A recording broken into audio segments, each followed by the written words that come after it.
Hi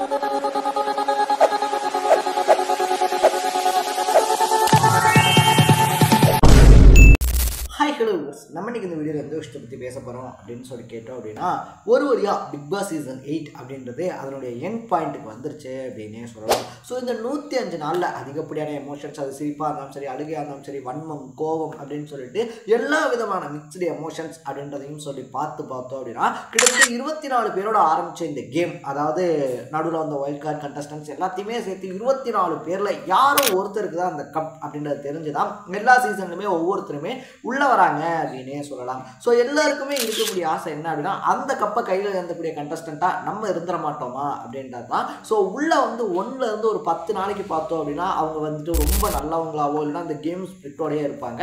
but அதை தாண்டி அதே ஸ்பிரிட்டை அடுத்த 90 to 95 டேஸ்க்கு யார் கொண்டு போகிறாங்களோ அவங்க தான் டைட்டில் வின்னராக மாற முடியும் அப்படின்னே சொல்லலாம். ஸோ டைட்டில் வின்னரை பொறுத்த வரைக்குமே இதுதான் அல்காரிதம் அப்படின்னு சொல்லி ஒன்று கிடையவே கிடையாது அப்படின்னு தான் சொல்லணும். இவங்க தான் டைட்டில் வின் பண்ணுவாங்க அப்படின்னு சொல்லி நினச்சிட்டு இருக்கக்கூடியவங்க டக்குன்னு எவிக்ட் ஆகி வெளியே போவாங்க.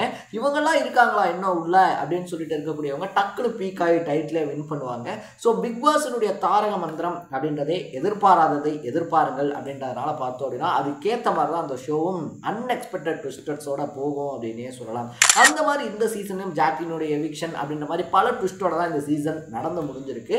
முடிவில் முத்துக்குமரன் டைட்டில் வின்னராக அனௌன்ஸ் பண்ணவும் பட்டிருக்காரு அப்படின்னே சொல்லலாம்.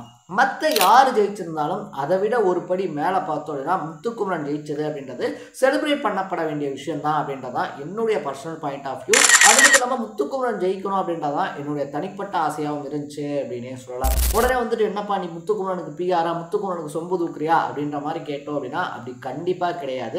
இது வரைக்கும் நடந்த பிக் பாஸ்ல பார்த்தோம் அப்படின்னா அதிகப்படியான திரை அறிமுகம் அப்படின்றது இருந்தவங்க வின் பண்ணியிருக்காங்க.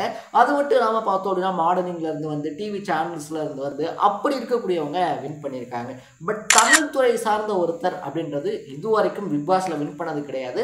அது மட்டும் இல்லாமல் தமிழ் படித்தவங்களுக்கு, தமிழை நேசிக்கிறவங்களுக்கு, தமிழ் துறை சார்ந்தவங்களுக்கு என்ன மாதிரியான சுச்சுவேஷன்ஸ் இன்னைக்கு வந்துட்டு சொசைட்டியில் இருக்குது அப்படின்றத கட்டுறது தமிழ் படம் இருக்கு இல்லையா, அது பல வருஷத்துக்கு முன்னாடியே அழகாக எடுத்து காட்டிருந்துச்சு அப்படின்னே சொல்லலாம். இன்னை வரைக்கும் அதுதான் சுச்சுவேஷன். அந்த மாதிரி பார்த்தோம் அப்படின்னா தமிழ் பேச்சு எங்கள் மூச்சு அப்படின்ற ஒரு ஷோவில் போய் ஒரு கண்டஸ்டண்ட்டாக வந்து அதில் தன்னால் முடிஞ்ச அளவுக்கு எஃபோர்ட்டை போட்டு அதுக்கப்புறமா யூடியூப் சேனல்ஸில் பார்த்தோம் அப்படின்னா ஒரு சில இன்டர்வியூஸ் அப்படின்றத எடுத்து சின்ன சின்ன ஆங்கரிங்ஸ் அப்படின்றத பண்ணி தன்னுடைய அறிமுகத்துக்காகவும் தான் யார் அப்படின்ற அடையாளத்துக்காகவும் ஓட ஆரம்பித்த ஒரு பையனாக தான் டே 1ல முத்துக்குமரன் உள்ள வந்திருந்தாரு அப்படின்னே சொல்லலாம். ஸோ ஃபர்ஸ்ட் டேவே ரொம்ப தெளிவாக சொல்லியிருந்தாரு அவர் ஏன் வெளியே போயிடக்கூடாது அப்படின்றத. நான் வெளியே போயிட்டேன் அப்படின்னா கை கொட்டி சிரிக்க நிறைய பேர் இருக்காங்க, இந்த போனாண்டா பெரிய இவன் மாதிரி திருப்பி வந்துட்டான்டா அப்படின்னு சொல்லிட்டு. ஸோ அப்படி யாரும் என்னை பார்த்து சிரிச்சிடக்கூடாது அப்படின்றதுக்காக நான் இந்த வீட்டுக்குள்ளே இருக்கணும் அப்படின்னு சொல்லியிருந்தாரு. அந்த நினப்போடையும் அந்த துடிப்போடையும் எஃபோர்ட் அப்படின்றத ஒவ்வொரு நாளும் அந்த கேமுக்காக தன்னை அர்ப்பணித்து விளையாண்டுருக்காரு அப்படின்னே சொல்லலாம். முத்துக்குமரன் மேலே பொதுவாக வைக்கக்கூடிய ஒரு கம்ப்ளைண்ட் என்ன அப்படின்னா அவர் மண்டையை கழுவுறாரு, அவர் பேசுறத மட்டும்தான் எல்லாரும் கேட்கணும்னு சொல்லி நினைக்கிறாரு அப்படின்னு சொல்லிட்டு. அப்படி கிடையாது. எந்த விஷயம் நடந்தாலும் அதில் தன்னுடைய கருத்து என்ன அப்படின்றத முத்துக்குமரன் எடுத்து வச்சிருக்காரு. இந்த வீட்டுக்குள்ள பல சரியான விஷயங்கள் அப்படின்றத பேசியிருக்காரு.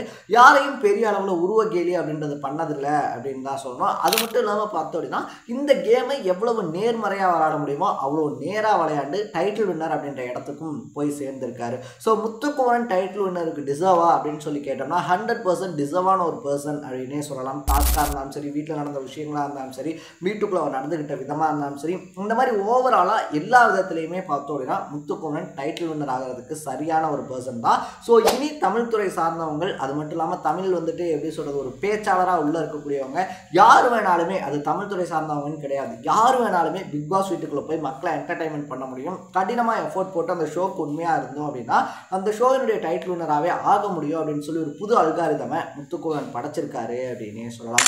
அட் த சேம் டைமில் வந்துட்டு பார்த்தோம் அப்படின்னா எப்பயுமே வின்னருக்கு தான் வந்துட்டு கிரிட்டிசைஸ் அப்படின்றது வரும். ஸோ இவங்க வின்னராக வருவாங்க அப்படின்னு சொல்லி நினச்சோம், இவங்க வின்னராக வந்துட்டாங்க, விஜய் டிவி வந்துட்டு சதி பண்ணிட்டாங்க, அதை பண்ணிட்டாங்க, இதை பண்ணிட்டாங்க, அப்படி பண்ணிட்டாங்க, இப்படி பண்ணிட்டாங்கன்னு சொல்லிட்டு.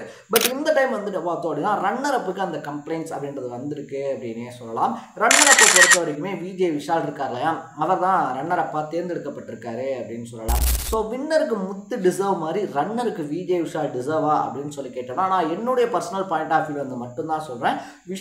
விஜய் விஷால் மேலே இருக்கக்கூடிய வன்மமோ கோவமோ எதுவுமே கிடையாது. பட் என்ன கேட்டால் ரன்னர் அப்புக்கு விஷாலோட ரயான் வந்துட்டு பார்த்தோம் அப்படின்னா கரெக்டான ஒரு பர்சனாக இருப்பார் அப்படின்னு சொல்லலாம். ஏன்னா விஷால் போட்ட எஃபர்ட்டை விட ரயான் போட்ட எஃபர்ட் அப்படின்றது இருக்கு இல்லையா, அது இந்த வீட்டில் ரொம்ப ரொம்ப ரொம்ப அதிகமான ஒரு விஷயம் அப்படின்னு தான் சொல்லணும். டாஸ்காக இருந்தாலும் சரி, இந்த வீட்டுக்குள்ளே இருந்த விதமாக இருந்தாலும் சரி, அவர் பல இடங்களில் பேசின விஷயங்களாக இருந்தாலும் சரி, முத்துக்குமரனுக்கு அடுத்தபடியாக இந்த கேமில் அதிகப்படியான எஃபர்ட் அப்படின்றத போட்டு அந்த கேமுக்காக தன்னை அர்ப்பணித்து விளையாடுறது இருக்கு இல்லையா. கேம் யார் வேணாலும் விளையாடலாம், அந்த வீட்டுக்குள்ளே யார் வேணாலும் இருக்கலாம். பட் அந்த வீட்டுக்காக தன்னை மாற்றிக்கிறது, அந்த வீட்டுக்காகவே முழுக்க முழுக்க நமக்கு இப்படி ஒரு ஆப்பர்ச்சுனிட்டி கிடச்சிருக்கு அப்படின்னா அதை முழுக்க முழுக்க முழுக்க யூட்டிலைஸ் பண்ணிக்கணும் அப்படின்னு சொல்லி விளையாடுறது அப்படின்றது இருக்கு இல்லையா. ஸோ அது வந்துட்டு பார்த்தோம் அப்படின்னா விஜய் விஷாலோட கம்பேர் பண்ணும்போது ரயான் அதிகமாக பண்ண மாதிரி தான் எனக்கு தோணுச்சு அப்படின்னே சொல்லலாம். நம்ம நேற்று ரிவ்யூ பண்ண ரிவ்யூவில் சொல்லியிருப்போம் ரயான் டைட்டில் வின்னர் ஆனால் கூட எனக்கு சந்தோஷம் தான் அப்படின்னு சொல்லிட்டு. ஏன்னா வைல்ட் கார்டு கண்டஸ்டண்ட்டாக உள்ளே வந்திருந்தாலும் கூட ரயான் போட்ட எஃபர்ட்ஸாக இருந்தாலும் சரி, அவர் விளையாண்ட விதமாக இருந்தாலும் சரி, ஒரு மாதிரி அன்பிலீவபிள் அப்படின்ற மாதிரி தான் அந்த கேம் இருக்கு இல்லையா, அதை கொண்டு போயிருந்தாரு அப்படின்னே சொல்லலாம். ஸோ ரயானை பொறுத்த வரைக்குமே ரயான் ரன்னரப்பாக வந்திருந்தாரு அப்படின்னா அந்த பிளேஸ்க்கு சரியான ஒரு எப்படி சொல்கிறது, ஒரு கரெக்டான பர்சன் போய் உட்காந்ததுக்கான மதிப்பு இருந்திருக்கும் அப்படின்னு தான் எனக்கு தோணுது. ஸோ விஷால் அப்போ இந்த வீட்டில் எதுவுமே பண்ணலையா ஓ அப்படின்லாம் சொல்லி கேட்டோம் அப்படின்னா எல்லாருமே இந்த வீட்டில் ஏதோ ஒன்று பண்ணியிருக்காங்க. பட் அதிகப்படியாக இந்த வீட்டில் யார் என்டர்டெயின் பண்ணியிருக்காங்க, யார் அதிகப்படியான விஷயங்கள் கேமுக்காக பண்ணியிருக்காங்கன்றதை பொறுத்து தான் வின்னர் ரன்னர்லாம் செலக்ட் பண்ணப்படுது. அப்படி லைன் பண்ணும்போது தான் பார்த்தோம் அப்படின்னா விஜய் விஷாலுக்கு பதிலாக ரயான் இருந்திருக்கலாம் அப்படின்றதான் என்னுடைய பர்சனல் பாயிண்ட் ஆஃப் வியூ அப்படின்னே சொல்லலாம். ஸோ அதை தாண்டி பார்த்தோம் அப்படின்னா பவியா இருந்தாலும் சரி, சௌந்தர்யாவாக இருந்தாலும் சரி, இல்லை இன்னொரு பக்கத்தில் வந்துட்டு பார்த்தோம் அப்படின்னா எக்கச்சக்கமான கண்டஸ்டன்ட் உள்ளே வந்துட்டு போனதுக்கு அப்புறமாவும் தொடர்ந்து அந்த கேம் இருக்கு இல்லையா, அந்த கேமை புஷ் பண்ணி விளையாடிக்கிட்டு இருந்த இந்த 5 பேருமே வந்துட்டு ஒரு வழியாக அந்த ஃபைனல் ஸ்டேஜ் அப்படின்றத போயிருக்காங்க. ஸோ வின்னரில் வந்துட்டு எனக்கு பெரிய அளவில் எப்படி சொல்கிறது, ஓகே அவருக்கு வந்துட்டு எக்கச்சக்கமான எஃபோர்ட் போட்டிருக்காரு, அவர் வின் பண்ணியிருக்காரு அப்படின்னு சொல்லிடலாம். ரன்னரில் எனக்கு அந்த கருத்து வேறுபாடு அப்படின்றது இருக்குது அப்படின்னே சொல்லலாம். ஸோ நீங்கள் வின்னர், அதாவது எனக்கு பிடிச்சிருந்துச்சி நான் சொன்னேன், இல்லை இவங்க வின்னராக வந்திருந்தால் தான் கரெக்டாக இருந்திருக்கும் அப்படின்னு சொல்லி யார் நினைக்கிறீங்க? ரன்னரப்பா விஜய் விஷால் செலக்ட் பண்ணப்பட்டிருக்காரு இல்லையா, அதை பற்றி உங்களுடைய பர்சனல் பாயிண்ட் ஆஃப் வியூ என்ன அப்படின்றத கமெண்ட்டில் போட்டு, இதே மாதிரி இனிமேல் பிக் பாஸ் ரிவ்யூ அப்படின்றத நம்ம பண்ண முடியாது, ஒரு வழியாக இது முடிஞ்சிருச்சு. ஸோ அப்பப்போ அப்டேட்டாக போயிட்டுக்கூடிய விஷயங்கள், அது கரண்ட் அஃபேர்ஸாக இருந்தாலும் சரி, பாலிடிக்ஸாக இருந்தாலும் சரி, ஸ்போர்ட்ஸாக இருந்தாலும் சரி, அப்பப்போ அப்டேட்டாக போயிட்டுக்கூடிய விஷயங்களை நீங்கள் தொடர்ந்து தெரிஞ்சுக்கணும் அப்படின்னு ஆசைப்பட்டீங்கன்னா மறக்காமல் சேனலை சப்ஸ்கிரைப் அண்ட் ஃபாலோ பண்ணிக்கோங்க. நாளைக்கு இதே மாதிரி இன்னொரு இன்ட்ரெஸ்டிங்கான வீடியோட சந்திக்கலாம். Bye by.